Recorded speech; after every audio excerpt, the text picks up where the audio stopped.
함진규 TV 시청자 여러분 안녕하십니까? 함진규입니다.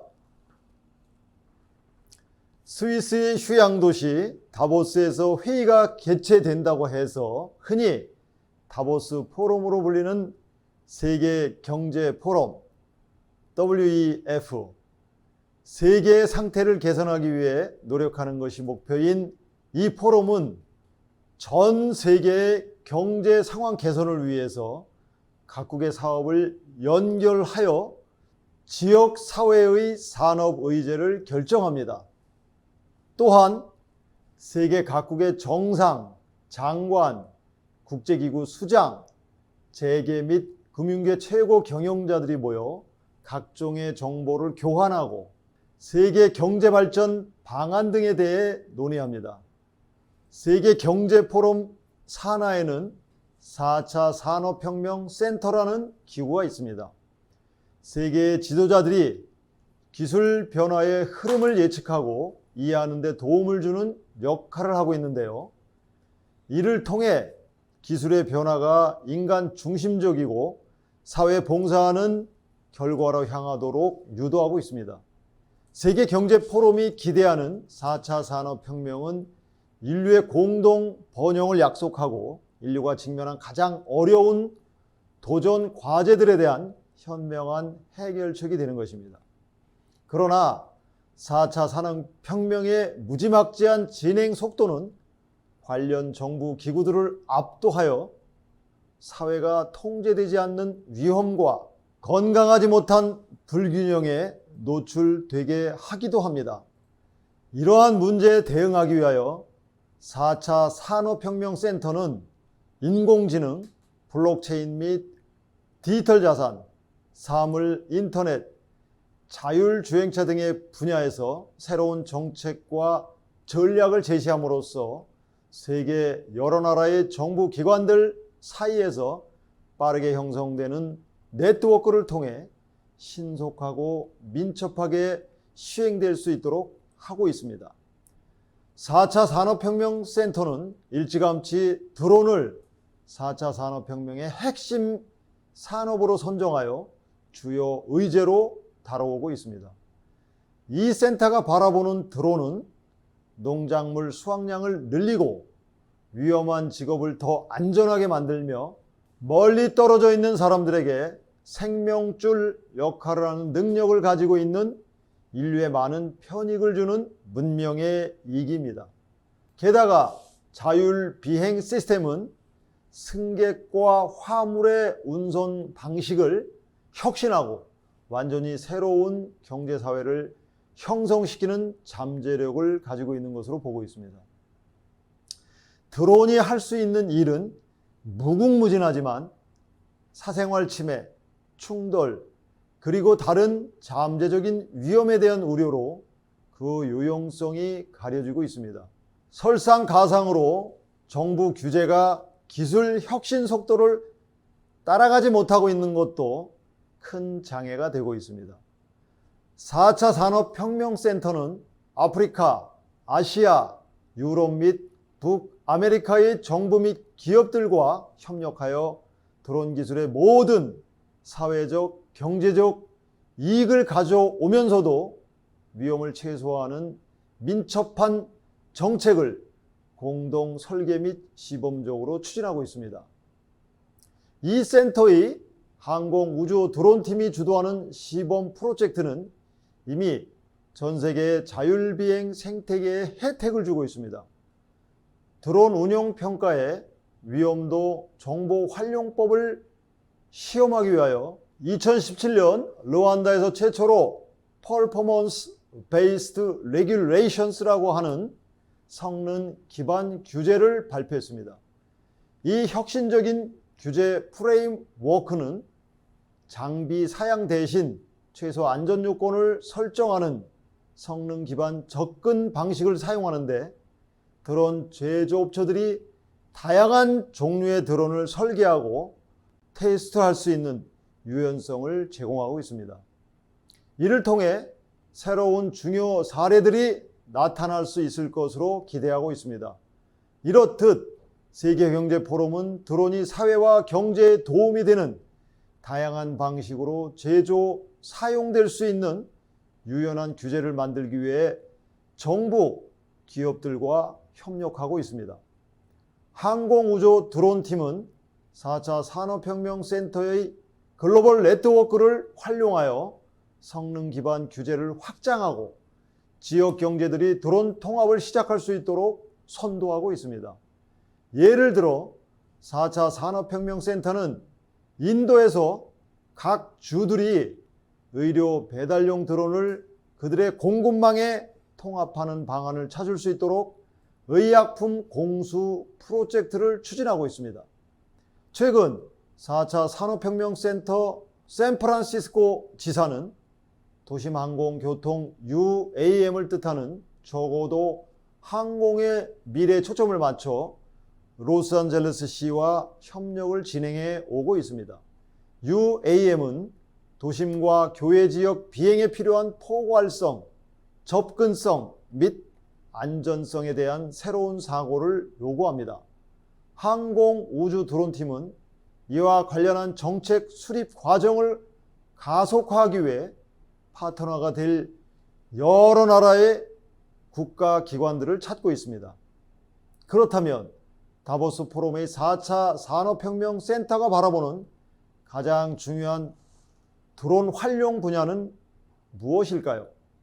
센터는 드론과 관련하여 특히 3가지 분야를 중요 어젠다로 설정하고 있는데요. 홈페이지에는 3회사를 예로 들며 드론이 사회에 혜택을 주는 3가지 방법이라는 제목으로 이 3가지 아젠다를 소개하고 있습니다. 드론은 빠른 속도로 공급망 서플라이 체인의 주요한 운송 수단이 되고 있습니다. 의사들은 세계 오지에도 드론을 이용해서 환자들에게 의약품이나 백신을 전달하고 있습니다.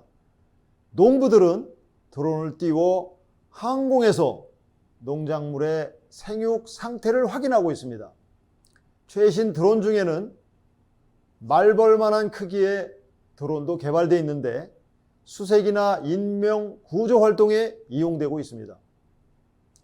코로나19 팬데믹은 드론 제조사들로 하여금 새로운 용도의 드론을 개발하도록 만들었습니다. 이를테면 아프리카에서 백신을 운반하거나 코로나 봉쇄로 자가격리 상태에 있는 주민들에게 생필품을 전달하는 데 드론을 활용한 사례는 이제는 뉴스거리도 되지 않을 만큼 흔한 이야기가 되었습니다. 최대 적재량이 500kg에 이르는 대형 드론도 개발되고 있습니다. 화물 운반용 드론들은 어떤 종류의 수화물에 대해서는 헬리콥터, 트럭 또는 페리보다 더 효과적이고 비용 효율적인 잠재력을 지니고 있습니다. 주요 교통망에서 멀리 떨어진 곳에서 살고 있는 사람들에겐 희소식이 될 수밖에 없습니다. 식료품, 의료품, 산업용 자재들을 훨씬 용이하게 공급받을 수 있기 때문입니다. 교통망이 잘 되어 있는 나라들에서조차 적재량이 큰 드론들은 비상한 관심을 받고 있습니다. 산악이나 사막지대에 사는 사람들에게 물품을 공급하는 데는 드론만큼 유용한 운송 수단이 없으니까요. 세계 경제 포럼이 주목하는 드론 활용 분야의 주요 아젠다 중 하나는 바로 의료품 수송입니다. 드론 덕분에 의료 사각지대에서도 큰 돌파구가 마련된 셈입니다. 드론을 이용한 의료품 배송업체인 미국 집라인은 르완다와 가나의 농촌 지역에 사는 사람들에게 드론을 이용해 의료품을 배송해 왔습니다. 이 회사의 경량 드론은 물류센터에서 최대 85km 떨어진 진료소까지 의료품을 배송할 수 있습니다. 직선거리로 날아가기 때문에 배송 시간은 단축은 물론 시간을 다투는 혈액이나 부패하기 쉬운 의약품을 제 시간에 필요한 곳에 전달할 수 있습니다. Rwanda is known as the land of a thousand hills. It is a very difficult country in terms of topography, and many areas are hard to reach. Traversing that terrain to get to a rural village can take hours, even though it's a very short distance. Today, if a mother is giving birth and suffers from postpartum hemorrhaging, her life is dependent on getting a blood transfusion. There are many different types of blood types. They have a limited shelf life. And the challenge is when you need blood, you need it immediately. But it is unpredictable which geography that will occur in. Hospitals that are in more remote areas can have a very hard time getting enough reliably supplied blood. The time to order and get the supplies by truck is just too late. There's no way that we can overcome the time that it takes to get anywhere during the rainy season. And people would say, okay, during the rainy season, we're just not going to make it. The best case scenario, it would take at least 4 hours. But with Zipline, we are looking at cutting that 4 hours to something like 15 minutes. Their ultimate vision is to put each and every one of those 11 million citizens within a 15 to 35-minute delivery of any essential medical product that they could need. And that's a revolutionary idea for any country in the world. The use of drones to deliver life-saving medical products can overcome the lack of road infrastructure. We need to let our imagination soar. When you have a commodity, rare in supply, that might be an unusual blood type or something like a rabies vaccine, and you need it immediately, the idea that we could use a drone to be able to deliver this to the country is absolutely brilliant. There's nothing else that could do that in that way. It is like we will no longer go around hills, but we fly over the hills. 가나에서는 집 라인 시스템이 코로나19 확산 방지에 큰 역할을 했습니다. 드론을 활용해 불과 3일 만에 1차 백신 공급량의 13%를 전달한 것이죠. 미국에서는 월마트와 제휴하여 의료용품을 소비자에게 직접 전달하고 있습니다. 미국 아칸소주에서는 주민들이 헬스케어 상품을 온라인으로 주문하면 당일로 드론 배송을 받을 수 있습니다. 일본에서도 마찬가지입니다. 큐슈 서해안에 위치하고 있는 고토 제도에 의료품을 배송하고 있습니다. 두 번째 아젠다는 농작물 관리입니다. 농업 분야에서는 농업 현대화의 일환으로 공중으로 드론을 띄우고 있습니다. 네덜란드의 코보스 드론즈사는 파종 단계에서부터 수확할 때까지 농작물을 모니터링하는 드론 시스템을 개발했습니다. 농부들이 일일이 수작업으로 농작물을 검사하는 대신 지속적으로 드론을 띄워 작물 잎사귀의 크기라든가 각각의 생육 단계를 체크해서 병충해 발생 가능성을 사전에 진단합니다. 드론에는 다양한 센서와 카메라가 탑재되어 있어 다양한 농작물을 모니터링할 수 있습니다. 드론이 날아다니며 수집하는 데이터는 농부의 컴퓨터로 실시간 전송되어 작물의 상육 생태가 어떤지 그리고 병충해의 징후는 없는지 체크할 수 있도록 해줍니다. 드론에 의한 측정은 사람의 육안 검사에 비해 몇 배나 높은 정밀도와 안정성을 제공합니다. 거기다가 육안 검사에 들이는 시간도 획기적으로 줄일 수 있습니다. As a grower, you might have a challenging time overseeing all your crops. Wouldn't it be nice to optimize the seed germination, harvest prognosis, or autonomous growing? Presenting Corvus Drones Greenhouse Crop Monitoring Service with drones. You receive your own drone, which can easily be set up. Without looking back, the drone goes to work. After completion, the collected crop data is processed, and you receive the results in a clear report. Corvus Drones.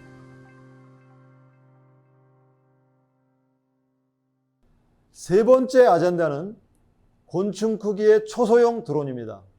대형 드론은 큰 물건을 실어나가는 데 유용하지만 미세한 분야에서는 별 쓸모가 없습니다. 이 부분을 커버하는 것이 바로 곤충 크기의 초소형 드론들입니다. 일례로 MIT의 케빈 위펑첸 교수는 기존의 기기로는 도달할 수 없는 곳으로 날아가는 곤충 크기의 초소형 드론을 개발했습니다. 이 초소형 드론의 무게는 말벌과 비슷한 0.6g입니다. 탄소 나노튜브 기술을 사용해 초당 약 500회의 날갯짓을 할 수 있습니다. 이러한 초소형 드론들은 향후 사라져가는 벌들을 대신하여 농작물의 가루바지를 수행한다거나 기계 장치 내부로 들어가 필요한 검사를 수행할 수도 있을 것입니다. 예를 들면 터빈 엔진을 분해하지 않고 작동하고 있는 상태에서 검사를 할 수 있습니다. 카메라를 장착한 곤충 드론이 터빈의 밀폐 공간 속으로 들어가서 부품에 나 있는 크랙 같은 것을 찾아낼 수 있는 것이죠. 그뿐만 아니라 인명 구조에도 사용할 수 있습니다. 재난 현장에서 사람이나 기계, 사이즈가 큰 드론이 접근하기 어려운 곳에서의 수색 활동에도 활용할 수 있을 테니까요. A team of researchers from MIT, Harvard University, and City University of Hong Kong have developed tiny agile drones who look, act, and maneuver like actual insects. This new generation of tiny drones are powered by a new class of soft actuator made of thin rubber cylinders coated in carbon nanotubes. When voltage is applied to the carbon nanotubes, they produce an electrostatic force that squeezes and elongates the rubber cylinder. Repeated elongation and contraction is what causes the drone's wings to beat very fast and with enough power density to actually support flight. Typically, drones require wide open spaces because they're neither nimble enough to navigate confined ones nor robust enough to withstand collisions in a crowd.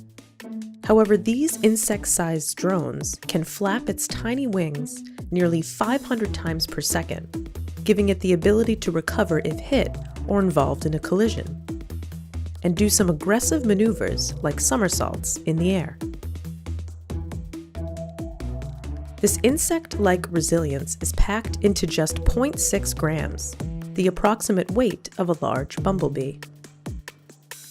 The researchers hope one day the robots could aid humans by pollinating crops or completing search and rescue missions and navigating complex machinery to ensure safety and functionality. 지금까지 함진규의 4차 산업이었습니다. 감사합니다.